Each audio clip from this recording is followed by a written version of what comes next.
This is episode number 57 with Dr. Carla Brown.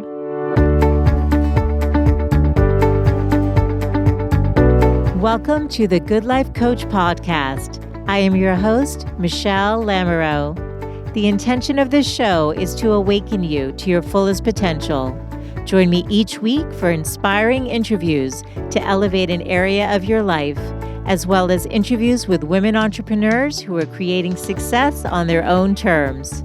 Each episode provides actionable tips to guide you to design a life you love. Hey there, it's Michelle, and welcome back. I've got such an interesting show lined up for you today. If you've ever wondered about why we have all of this antibiotic resistance and how we should prevent it and what we should know about it, today's show is going to answer a lot of those questions. I've got on Dr. Carla Louise Brown, who's the founder and director of Game Doctor, a UK-based studio devoted to developing games and technology for science and health education. Carla completed her PhD in microbiology at the University of Glasgow that was focused on development of novel antibiotics from gut bacteria. During her PhD, Carla began investigating the use of mobile games for science education and developed a game called Bacteria Combat, which is an app-based game on bacteria and antibiotic resistance. Following her PhD, Carla completed a postdoctoral fellowship in game-based learning at Drexel University and completed several game design roles in science museums and research institutions. It was this work that inspired her to launch Game Doctor in 2016. And to date, she's led the development of over 10 technology and media products. Carla was featured on Forbes 30 Under 30 list for science and healthcare for her work in educational gaming and technology. And what was originally going to be a conversation about her startup journey really also became a kind of a deep dive into this whole area of antibiotic resistance and what we need to know. But as always, this is for informational purposes and is not intended to replace your relationship with your trusted healthcare provider or doctor. So really good conversation. Can't wait to share it with you. And so let's get into the show.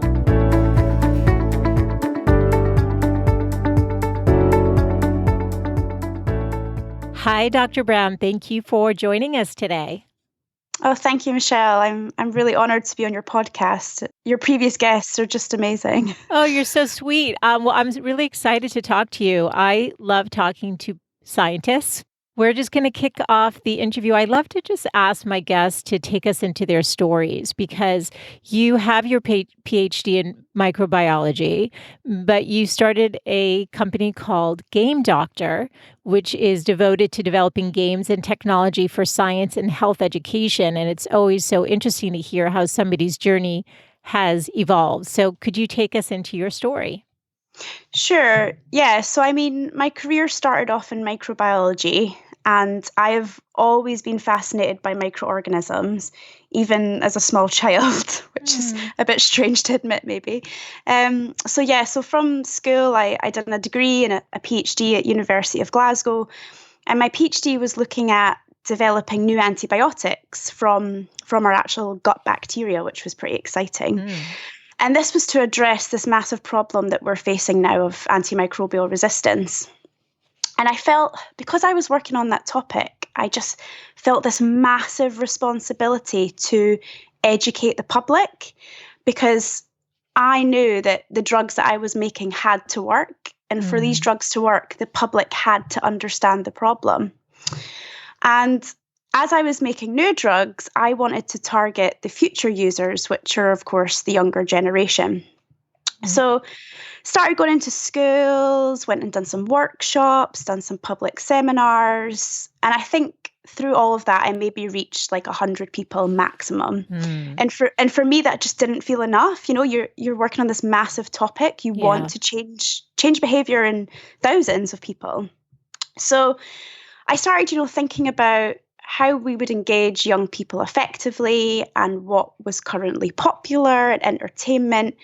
And games seemed like a really nice format to explore.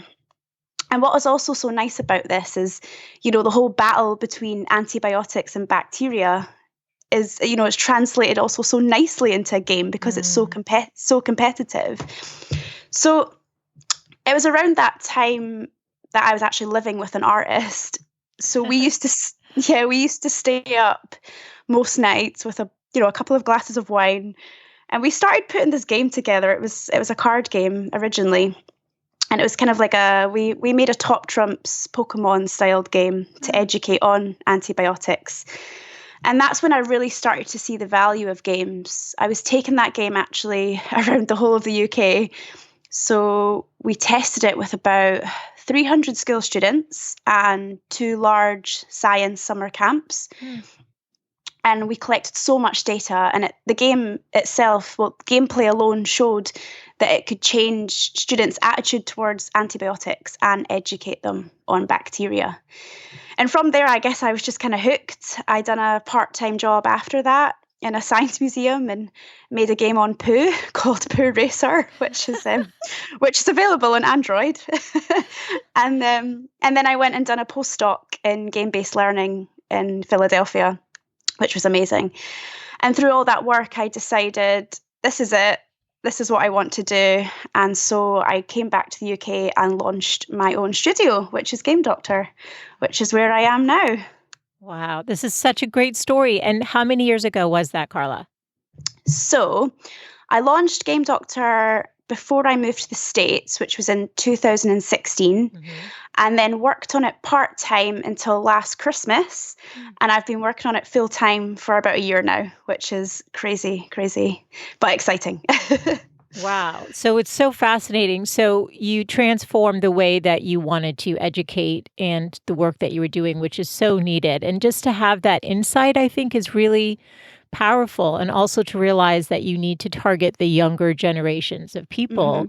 Also very insightful. You're obviously very creative too. And we can talk more about that because I know that you created another video that I'll ask you about in a moment. But take us into Game Doctor. So it's a solution-driven organization that aims to transform STEM and health education through the production of digital media. So you develop mobile games, software media. So why do you believe that games are the best way to teach children about these important issues? What have you seen from your work and how it's translated? Yeah. So as I kind of discussed with the postdoc that I done in digital game-based learning, I spent 2 years reading all of the literature on educational games for science. I spent 2 years carrying out my own research and also developing my own games with my team. And the evidence for me, it was unarguable. What the evidence is showing now is that games not only have the ability to improve learning outcomes, they're also increasing students' motivation and engagement, and they're also able to engage diverse learners as well. So, for example, autism spectrum disorder learners, so ASD learners, it's been shown that games and technology are amazing for these type of learners. And that's what's so great about games is not only can they educate and engage, but they can capture so many different types of learning groups rather than just traditional learners. Carla, why is that? I didn't mean to interrupt you, but is it because it's accessing different parts of the brain? Why is that? So with the research that's on ASD learners, it's been focusing a lot on immersive technology-based games, so augmented reality and virtual reality. And the research is sort of indicating that they think it's all to do with the way that this technology and media can make these learners focus, because a lot of these learners find it hard to focus on, in the classroom with traditional classroom-based learning. Because it's an engaging and immersive experience. And that's, again, that's very developing research, but very exciting research. Wow. Okay, let's get into antibiotic resistance, which I think scares people. Can you just, I think there is a lot of confusion around it. Can you give us a somewhat simplified explanation of what's happening with, what has caused this to happen in the first place?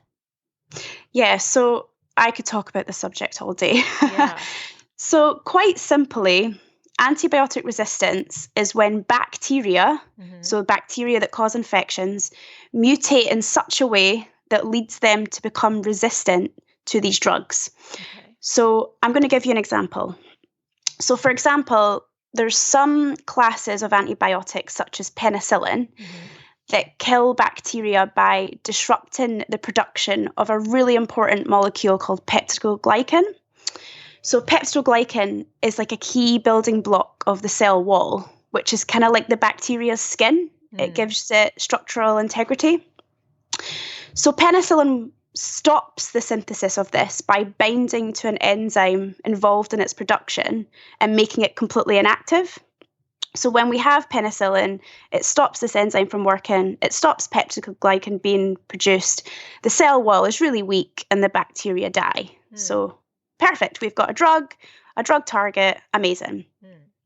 But bacteria are very different from humans in that their DNA replication machinery loves to make mistakes. So our machinery does not want any mutations, does not want any mistakes, that needs to be avoided. But in bacteria, the enzymes that replicate DNA naturally make mistakes and are error prone. So when bacteria replicate, there's random mutations happening all the time. So it's fine if these mutations happen in, really non-functional proteins. But if these mutations happen in these really key important proteins, like, for example, that enzyme, penicillin binding protein, then it can completely change the shape of that protein, the antibiotic can no longer bind, and then that bacteria is resistant. So bacteria love to mutate to overcome selective pressures, and they do that all the time with heat, with cold.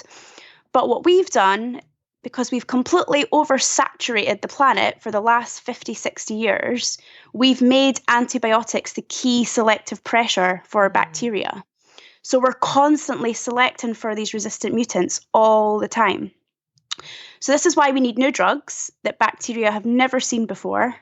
And these drugs need to be used prudently, not just, I feel like we have a very much not luxurious. We just take antibiotics all the time. People don't need to be running to the doctors and demanding them for viral infections. It's just not necessary. They will not do anything because they only work against bacteria. Yeah. And I'm a mom too now, but when I was in my 20s, I used to get recurring sinus infections that I think were viral. Wow. And so I was given antibiotics all the time. And at some point I'm like, these are not working. And I remember telling my doctor, like, I'm good. Like, I didn't even go anymore. I just stopped going. But so, but then I had my daughter, and I remember when she had like a mild ear infection. And I remember asking the doctor, I said, I'd rather hold off unless she absolutely needs it. And I said, what about antibiotic resistance? Is that something I have to worry about? She's like, no, you don't. It's people in the next 10 years or something. It was a really weird answer. Yes, that's what she told me. And she said, you really need to give this to her. And so I think she was prescribed antibiotics 2 or 3 times where she absolutely did not need them. So it's a tricky thing. Yeah. So I'd love to get your input because I know people are going to be listening and go, oh, yeah, I was given it too. For acne, I was given antibiotics for like a host of reasons, or for my kid. And I don't know if they needed it or not. So love your thoughts on that. Well, can I ask first, what age was your daughter when she received this course? Probably, she didn't really get sick much. I would say like she was probably 3 or 4. Okay. So there's 2 things here. So first of all, the attitude of that professional is unbelievable, because that is not what we're training our professionals to communicate to patients. Yeah. It's happening now. People are dying now. 25,000 people in Europe every year die from resistant infections. Yikes. Second of all, when children are that young, their microbiota, so the bacteria and microorganisms in their body, are still developing, and they've not really got a robust population yet. So by constantly giving them antibiotics, you're disrupting that population and not really allowing their immune system to develop properly either. So it's twofold. It's it's first of all, let's preserve the drugs that we have and let's give our immune system a chance. It needs a chance to develop. Absolutely. And so what kind of questions would we be asking the doctor then? What are the questions? Should it be is are antibiotics absolutely needed? It's the lingering cold and the flu and the ear infection. That's when you need to be careful because 95% of the time it's virus. Yeah, and kids are getting like my daughter, for example, now is allergic to penicillin. So this when she did need to take it again for strep, she had a weird reaction. And so, how do you prevent? So then how do you prevent the resistance? Is it just from abstaining from using it when you don't need to? Or how do you know that you've not already triggered that in yourself or your kid? So prudent use is the best way, but I mean, it's very likely that most of us will have a resistant population of bacteria. I mean, as I said, bacteria mutate all the time, all the time. We've isolated resistant bacteria from the permafrost in the Arctic, which means they're at least millions of years old. So this is even this is even before we invented antibiotics. The antibiotic resistant genes existed. It's just the random mutation of bacteria. Whoa. But I think everyone has a responsibility. One thing that I think is quite interesting is how we work with our pets, because pets are massive users of antibiotics. However, I did just lose my cat, so I think I'm sorry, Carla. it's okay. But I think, if my cat had an infection, I would find it really difficult to say no. But there's a lot of regulation in the UK now going into animals and pet prescriptions with antibiotics. But I think we all have a role to play, and especially when these new drugs start to come out, if the investors will stop being scared of investing in these companies. Yeah, I read something really sad today that investors are now just running away from antibiotic startups because there's so much resistance. Doctors are too scared to use these last resort drugs because they worry that the resistance will go against them. So it means these companies aren't really able to sell these new drugs because they're being stockpiled by doctors. So the consequences, investors are just running away from the industry and that market, which potentially is going to have disastrous effects. Whoa. So it's a very volatile industry right now and market right now. Completely. And so, okay, so I understand that the bacteria like to mutate, right? And then they create the resistance. But I read once too that it was something about, because you talked about our environment, is all of the antibiotics being used in animals like cows and the foods that we're eating is a huge contributor. Can you talk about that? Yeah, so the livestock use of antibiotics is a massive contributor. In the EU, our regulations have got a lot better on that. I know that the US is not as well regulated as the UK. But the problem is farmers use antibiotics as growth promoters in cattle. Yeah, so it's not like they're using them to treat sick animals. They're using them to make big, juicy meat for us to eat. Oh, shoot. Yeah, so you can see why the incentive is low for these farmers to stop using them. There's actually, again, I read something in the news recently. There was an investigation in a farm in the UK because in the UK it's pretty much illegal to do that now, and they'd found out that some farm was giving them antibiotics again, and it's just such a dangerous output because those cattle, we eat them, so then we ingest those antibiotic resistant bacteria potentially, and then everything that is in the environment with the cattle as well is going into the soil, their manure. It's just very dangerous to chuck and saturate antibiotics into livestock. What a huge level of responsibility you must feel doing the work that you do. Because, just as a parent, it's just like hearing this is like, oh my goodness, it's so scary.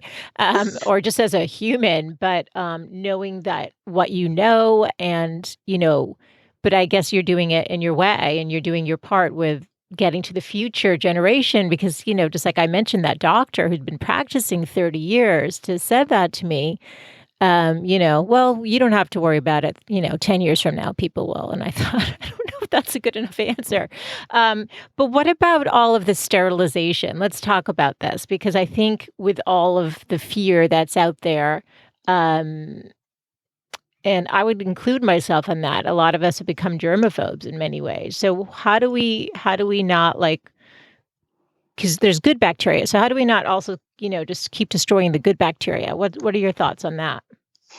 So, first of all, I see the word germ as a swear word. Ah, um, why? Why? it's just got such negative connotations. If you Google the word germ, the image of an alien will come up. It's so foreign and disgusting. And as you said, there's a lot of good bacteria out there.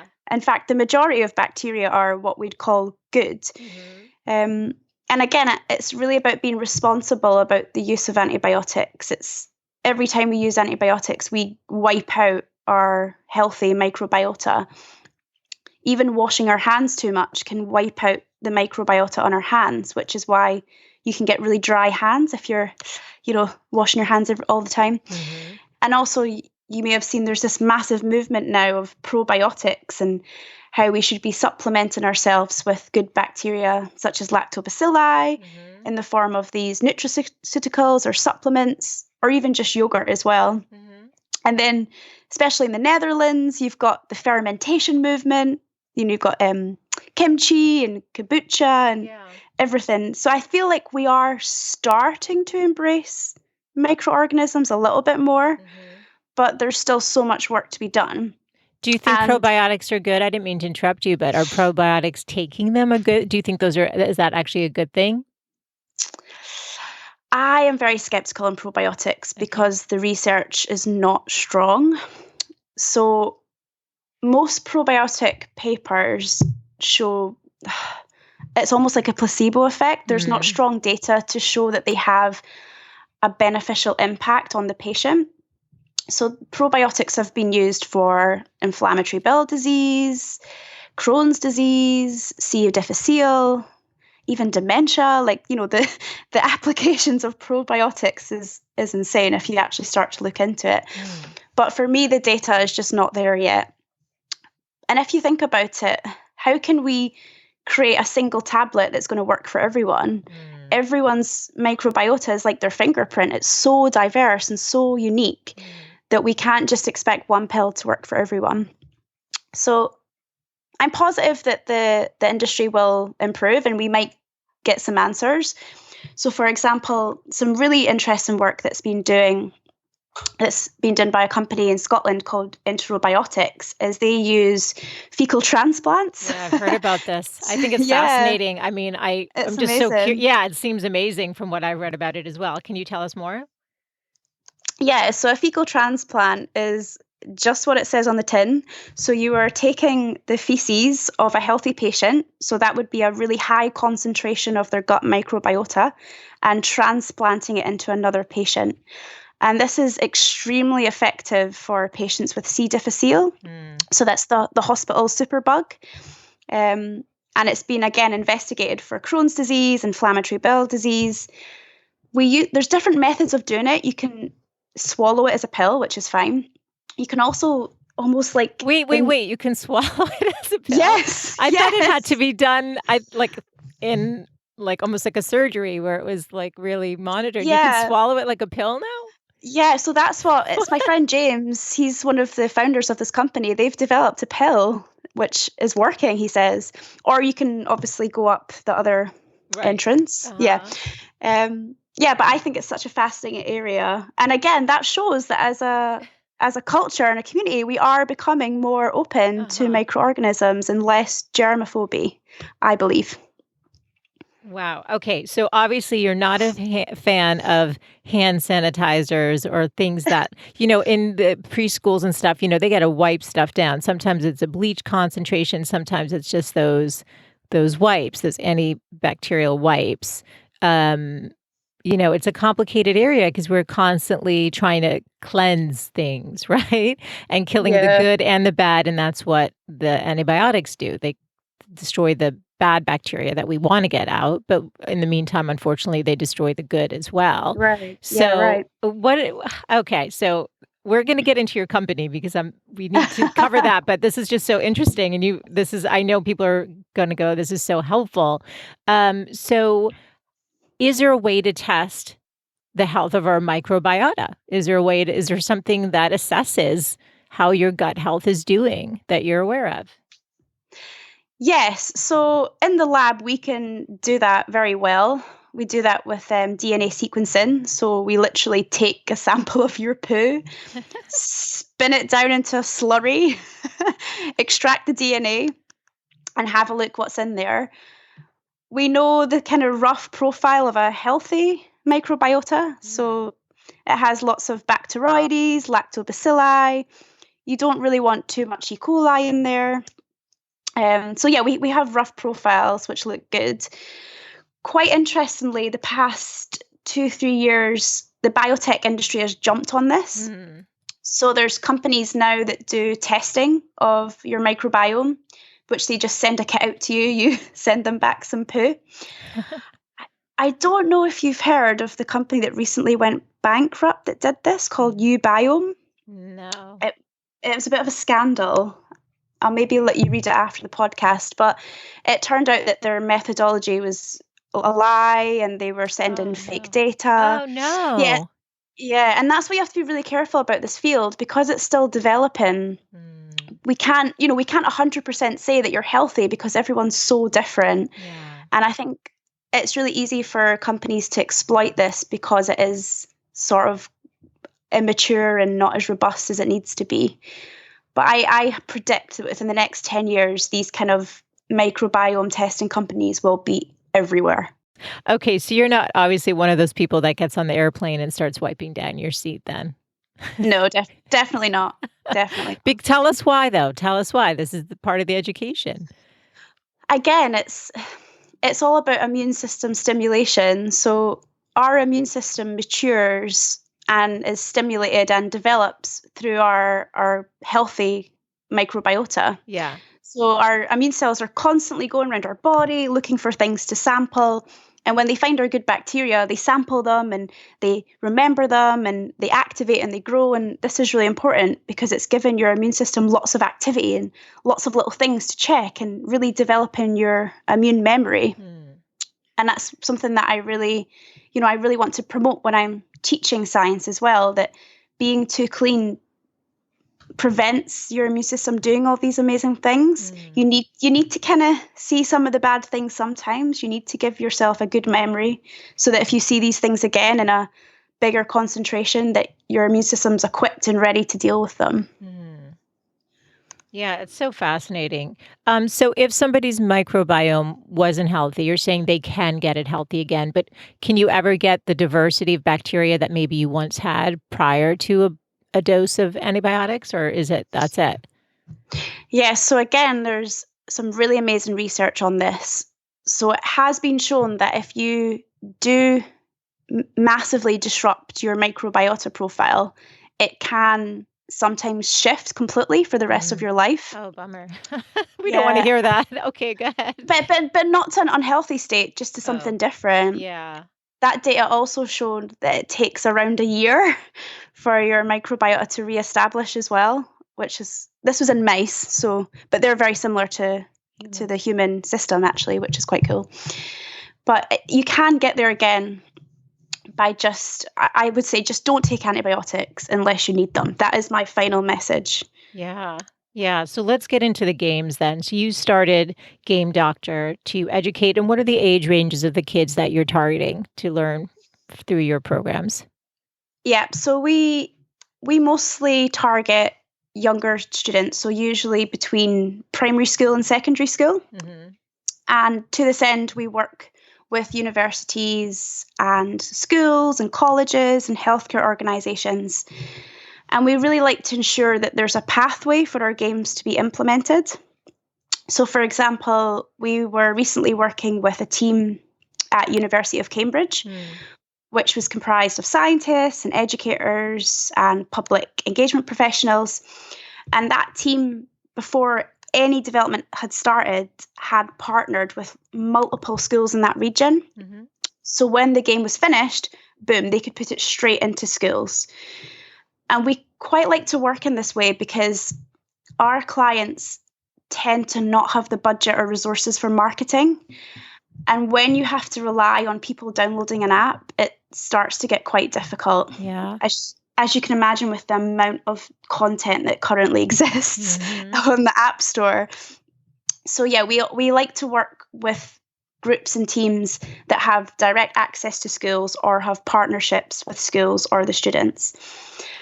And in terms of our target audience being students, that's really what we're passionate about and we think really aligns with the trends right now. So mostly in our company, we develop mobile games. And the mobile games that we develop are described as casual games. So these are simple games that can be played in about 5 to 10 minutes. And they're one of the most popular trends in mobile gaming for young people right now. So Candy Crush is a casual game. Right. We're all addicted to Candy Crush. No, I've played it a few times, but yeah, okay. Yeah. And what's really great about this is these casual games also align with the resources and budget that our clients have.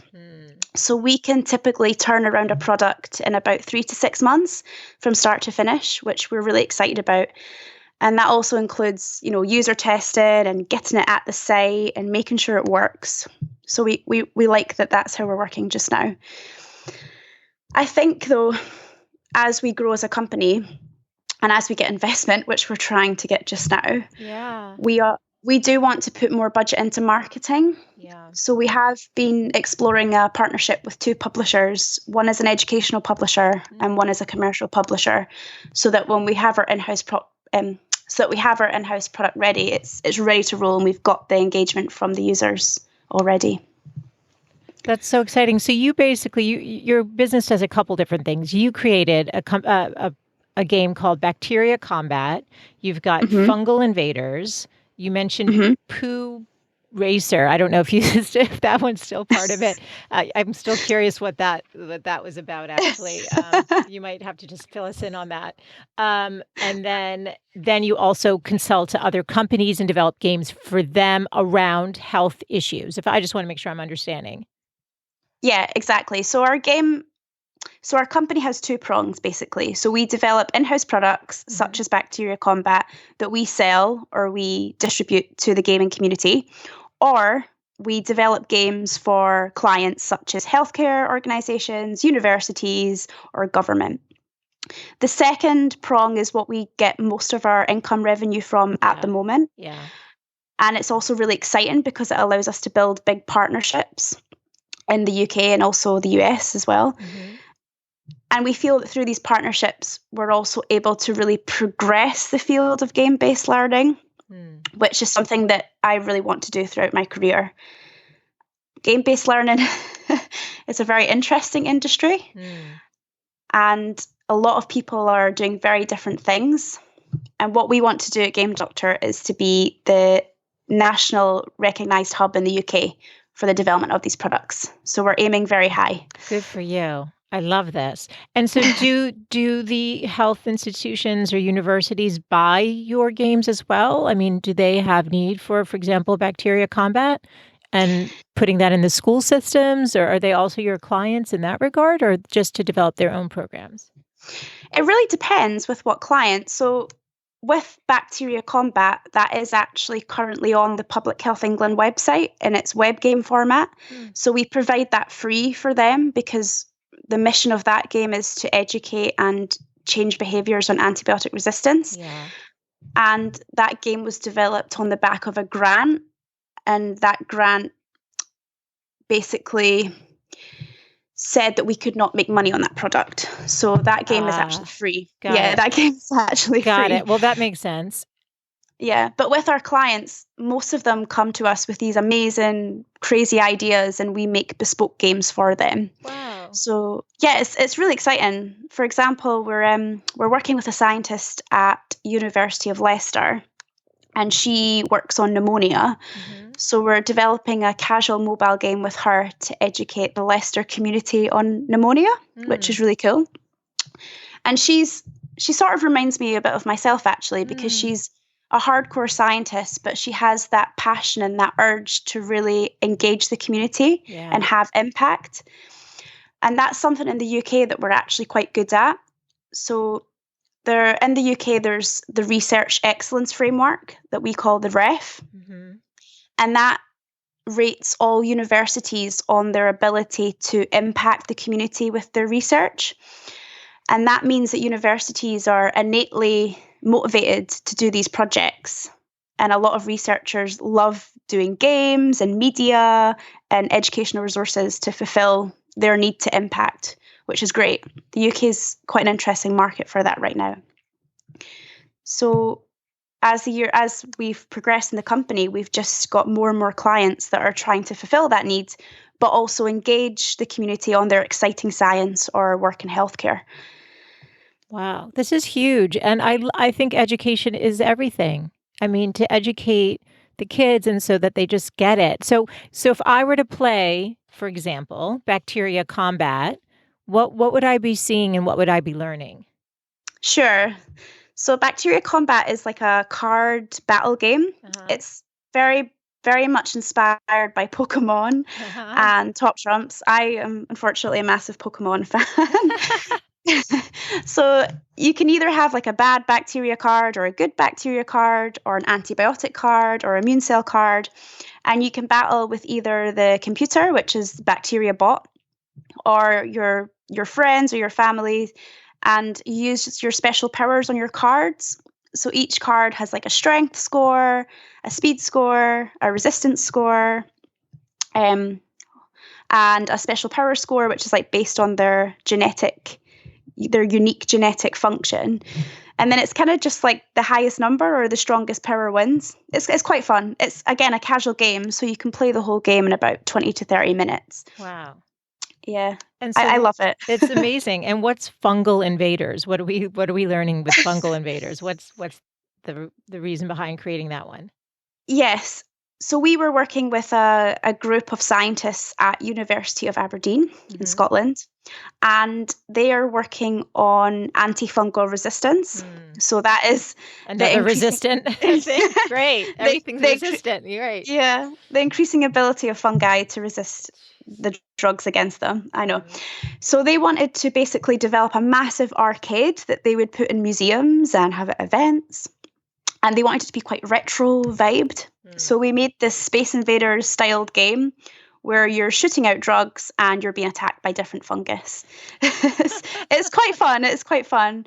That game's been really great because it's been installed in several science museums. It's received thousands of visitors. Wow. We're at about 100,000 now, which is great. Wow. And it's been taken to the Scottish Parliament, Manchester Science Festival, the Royal Society Science Festival. So that's done really well. Carla, the only thing. Oh, go ahead. Sorry. Please. No, go ahead. The only thing, yes. I was going to say the only thing is the mobile app versions have not done so well because the scientists didn't have a marketing budget. So yeah, that's something that we see quite a lot. That the games that go into science museums do so well, but the apps just linger behind a little bit. It's all about the marketing budget. This is interesting. This has come up a couple of times. What drives you? I find you so interesting. I mean, what drives you? Like when you get up, you're clearly very driven. Tell us about what that process is for you. What's your motivation? So I've had to work incredibly hard to get where I am. I'm the first person in my family to go to university. I'm the first person in my whole generation to do a PhD. Wow. The first person to start a business. And when I went to university, I remember applying for Edinburgh, that's one of the top universities in Scotland, and almost being judged for, where I came from and what my background was, and feeling like I didn't really belong in the world of science. And I want to completely combat that. I want every student, no matter what their background is, what their knowledge base is, what their learning style is, to feel like they have a role in science because they do. And I want to help, these students in the community feel empowered in science and feel empowered in healthcare, because we are our own hero and our own worst enemy. And And I really do believe that knowledge is power. If you have knowledge, you can make the best decisions in life and live a perfectly healthy life. And I just think that science is also amazing. Yeah, no, I can hear You can that tell here. fire. Yeah, I love it. I love talking about science. So this is super fun for me. I could keep you on all day, but I promise I won't. So what is your vision for the company over the next 5 years? So that's a very exciting question. So the first thing that we absolutely have to do is we're setting up a permanent office in Glasgow. Mm. Right now, I'm currently jumping between two hot desky small offices in Edinburgh and England. So that's exciting. That should be done by January of 2020. Mm-hmm. Once we have that sorted, I'm putting all of my energy into getting this investment. So just a little backstory, we're right now raising investment to develop our own augmented reality platform for science learning.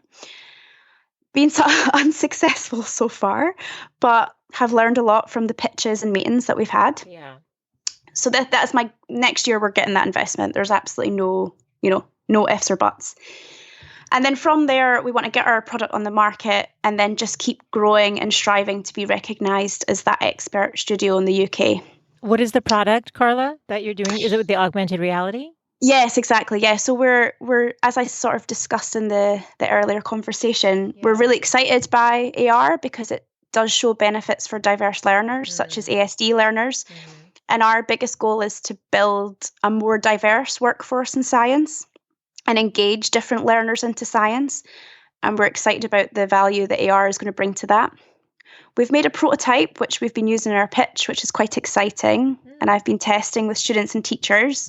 So definitely watch this space. I'm very excited about AR, much more than I am about VR, actually. Okay. Because of the data and how it helps? I think, yeah, and I think also the applications as well. AR, for me, has a lot more applications than VR. And right now, I think there's still quite a lot of barriers to VR for my clients anyway, the budget and the headsets, and maybe there's a little bit more resistance. So we're excited with AR. So augmented reality, how do you take that in versus virtual reality? You were talking about headsets and needing to see things. So how is it different with augmented reality? What do you do there? So augmented reality is just on your own device. So what you almost have like a facial recognition system on your device, and when it recognizes an image or an object, which is what we're doing, it displays content on your device. So the reality is on your device, but not in real life, if that makes sense. Yeah. Whereas virtual reality, you need the headset to be immersed in the experience. Yeah. Yeah, but I mean, there is now AR headsets as well that have been developed by Google, which look amazing. It's exciting. I think the industry is going to explode over the next 5 years, especially with the implementation of 5G as well. I don't think anyone really knows what's going to happen in ed tech. We're all kind of waiting. What is the 5G? I know there's a lot of people here petitioning they don't want it. I don't know enough about what the implications are or what it all means. Well, 5G is just a much faster network than 4G. So a lot of the limitations that we have right now with our AR products is getting it to load, and especially if we have really high detailed 3D models, getting it to load over 4G. So with 5G, we're hoping that the speed and efficiency is going to be much better through that network. And actually, there's an area in England called Worcester that's one of the pilot regions for its implementation. So, Carla, how do you define success? I'm a really purpose-driven person. So for me, success personally is when you see those desired outcomes happening with your colleagues and your community in education or healthcare. For me, it's never about money. It's always about the outcomes. Love that. Okay. And do you have a morning or evening routine that fosters your success? I'm definitely more of a night person than morning. So I tend to work 9:30 till 7 because I work with some US clients. And the only constant I have is I always have dinner with my partner at night. Because it just gives you that little boost, doesn't it? At the end of the day. Yeah, of course. That's really lovely. Okay. What advice do you think your 80-year-old self would give you about life? I find this really difficult to answer, actually. I think it would be, you are doing absolutely fine. Don't listen to anyone else. Girl, you've got your head screwed on. Just follow your heart. I love that. Carla, can you please leave the women listening with your 3 best tips for living a good life? So number 1, be kind to yourself and always put your mental health first. The second would be to travel. So I absolutely love traveling. It gives me this buzz when you just throw your whole routine out the window. And when you go there, take time to actually immerse yourself in the culture, because you always find something new about yourself, which I love. And then finally, work with that person or those groups of people that you would never normally work with. There's nothing more magical than when completely different people get in the room and start talking. And it's always a bit scary, but you just never look back. And that's why I love working with developers and artists, because we're just so different and so much magic happens. Oh, I love that. Thank you so much. Where can I direct people to learn more about you and your work? Sure. So all of our projects and products are on our website, which is gamedoctor.co.uk. And that's the word game and the word doctor. We're also on Twitter, and that's also Game Doctor. Or you can, of course, just follow me personally. But I mostly just talk about cats and bacteria and games. And my personal Twitter handle is Sci_game_girl. So it's Sci, SCI_ the word game _ the word girl. Awesome. And I'll link everything in the show notes so people can find you. Thank you so much for your time today. It was very educational and interesting. So such a pleasure. Thank you. Thanks, Michelle. Lovely to speak to you. I hope you loved today's interview as much as I did. I found the conversation so fascinating, and I'm really impressed with what Carla has developed so far and can't wait to see where her company goes. If you want to access the show notes for today, please visit thegoodlifecoach.com/057. And if you've been gaining a lot of value from these conversations, would you be so kind to take a minute to subscribe on your favorite podcast player and leave a rating and review over at iTunes? My goal for 2020 is to have more women accessing this show so that they can be elevated and inspired in their lives. So thank you so much for tuning in, and I look forward to reconnecting next Wednesday. Bye for now.